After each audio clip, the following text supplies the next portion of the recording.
With that, let's bring in John Bolton, who's the former national security advisor in Trump's first term and also the former U.S. ambassador to the United Nations. Welcome back, Ambassador Bolton. What about what can be resolved and or accomplished this week in Saudi Arabia? What do you think?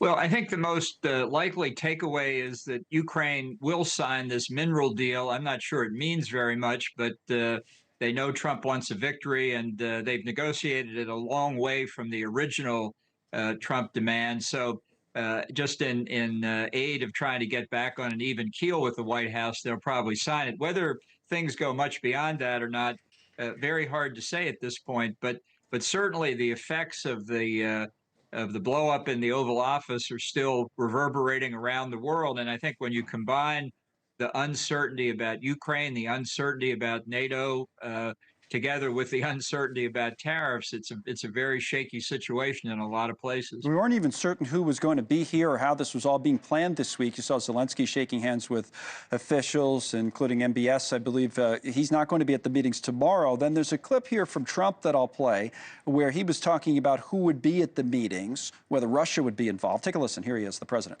We're looking at a lot of things. We have big meetings coming up, as you know, in Saudi Arabia. That's going to include Russia. It'll be Ukraine. We'll see if we can get something done. The Kremlin response reads as follows. Contacts between Russia and the U.S. and Saudi Arabia were not planned this week. That's not true. So, and as far as we know, it's not true. So what's going on here? Well, Trump makes things up. I mean, he lives in a world he wants to live in, and he says things that are convenient for whatever narrative he's pushing.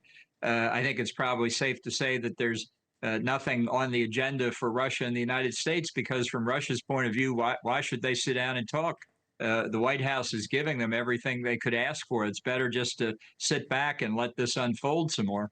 What do you say to these people who are mostly the people close to Trump or Trump himself, who seem to have this feeling, or at least they argue that there is some sort of a grand plan here, and he's just the master negotiator, and he's really setting things up for a peace deal in the end? You'll see, he'll get the credit. What do you say?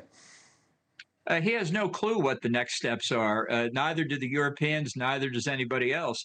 That's why this is all part of, I think, Trump's effort to get the Nobel Peace Prize. I think that's why he wants peace so insistently. I hope that's all it is, because when he said in the State of the Union message that the war in Ukraine was senseless, he's basically saying to the Ukrainian people and to our allies in Europe that fighting for your freedom and independence, which is what the Ukrainians are doing, is senseless.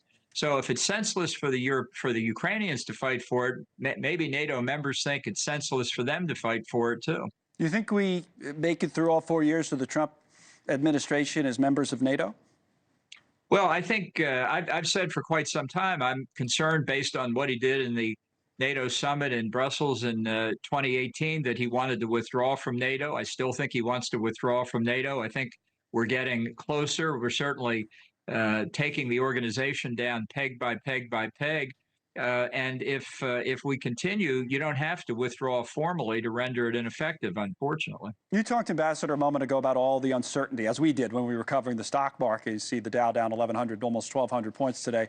NASDAQ down 4+%. There's a lot of uncertainty, you're right, around the world. Let me ask you one other big picture question about a situation that might matter more than all the rest. With all that's happened in the last few weeks and now all this information that we're gathering, what do you think Trump would do if China went into Taiwan? Well, I don't know. I'm very afraid that he'd say we can't do anything to stop them. We should try and make a deal, because that's his reaction to everything, that we would still have control over, at least access to, the semiconductor chip manufacturing capabilities on Taiwan. I think the Chinese would laugh at us if they did that. We've got to get serious about this. We haven't been serious for too long.